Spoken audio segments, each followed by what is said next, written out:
Halo semuanya, kembali lagi dengan saya di channel Laptop Sugus. Pembahasan hari ini masih seputar penggunaan efek audio, dan kita masih menggunakan aplikasi Adobe Audition ya. Nah, kalau pada video sebelumnya saya membahas bagaimana menggunakan efek equalizer, sekarang saya akan membahas bagaimana menggunakan efek kompresor. Nah, apa itu efek kompresor dan bagaimana penggunaannya? Perhatikan. Oke, sekarang silahkan buka kembali aplikasi Adobe Audition-nya dan silahkan buat waveform baru atau file audio baru. Di sini settingnya masih sama ya. Di sini saya akan bikin nama file test.com. Com artinya kompresor ya. Nah, jadi sekarang saya akan menggunakan kompresor dalam pengolahan audio. Nah, perlu diketahui efek kompresor ini bekerja dengan memadatkan data audio dengan rasio tertentu sehingga menghasilkan output yang lebih besar dan stabil. Jadi istilah lainnya, efek ini membantu menaikkan level volume atau level audio menjadi lebih keras dan berdinamika. Jadi bisa menghasilkan dinamika yang stabil. Nah, di sini untuk efeknya kita masih tetap memasukkan di efek rack ya. Jadi insertnya di efek rack di sini.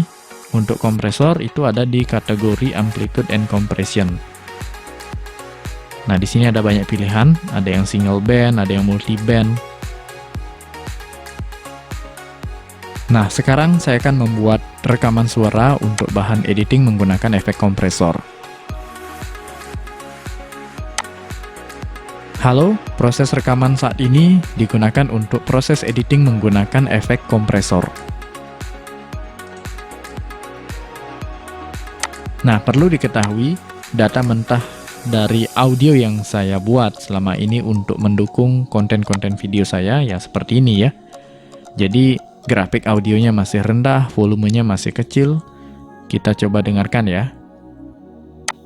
Halo, proses rekaman saat ini digunakan untuk proses editing menggunakan efek kompresor.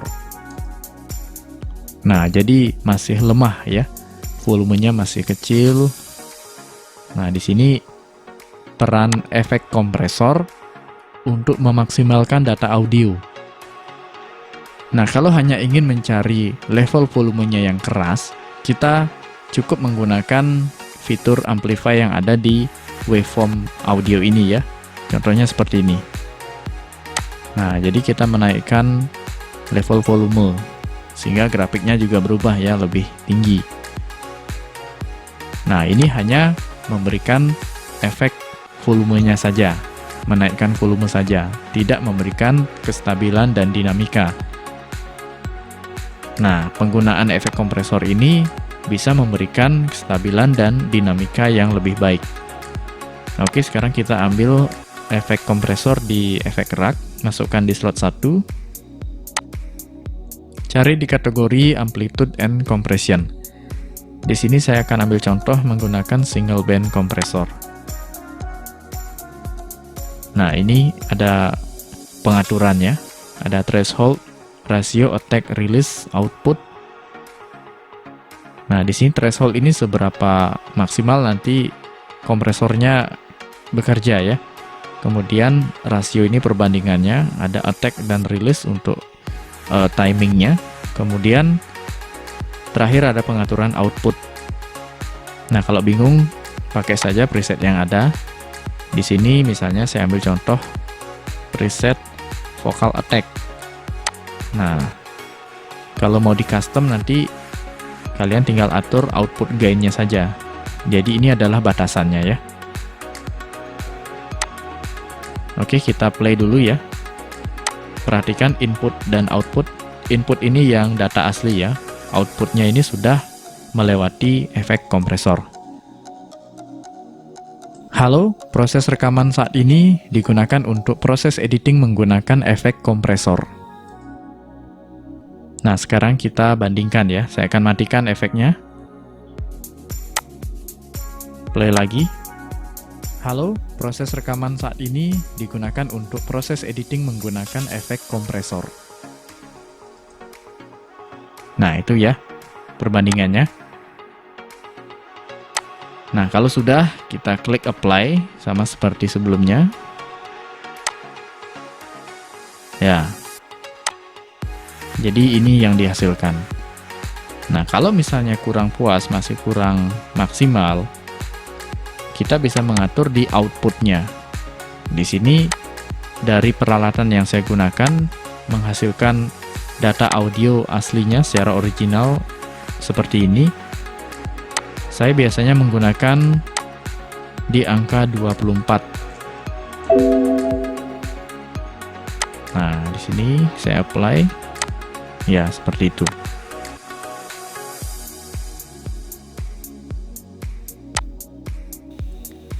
Nah, sekarang kita bandingkan dengan menggunakan fitur amplify yang ada di waveform audio ini ya.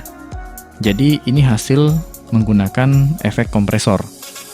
Jadi bisa kita lihat ya, ini data grafik audionya dari awal itu hampir semua sama rata. Jadi ada dinamika yang baik di sini ya. Berbeda dengan tadi secara manual kita menaikkan volume audio ya, grafik audionya.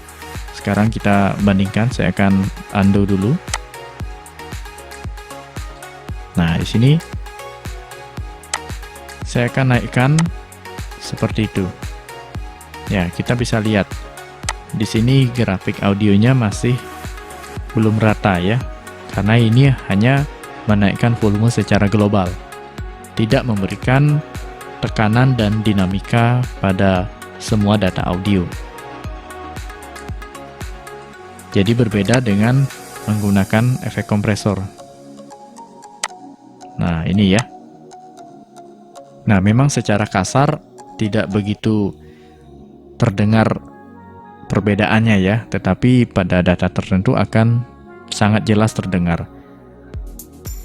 Oke, silahkan dicoba pada data masing-masing, dicoba menggunakan efek kompresor. Nah, itu tadi penggunaan efek kompresor pada data audio. Nah, jadi efek kompresor ini banyak dipakai untuk meningkatkan volume audio pada rasio tertentu sehingga dapat menghasilkan output volume yang stabil dan dinamis. Nah, bisa dilihat tadi perbedaannya antara menaikkan volume secara manual dengan menggunakan efek kompresor.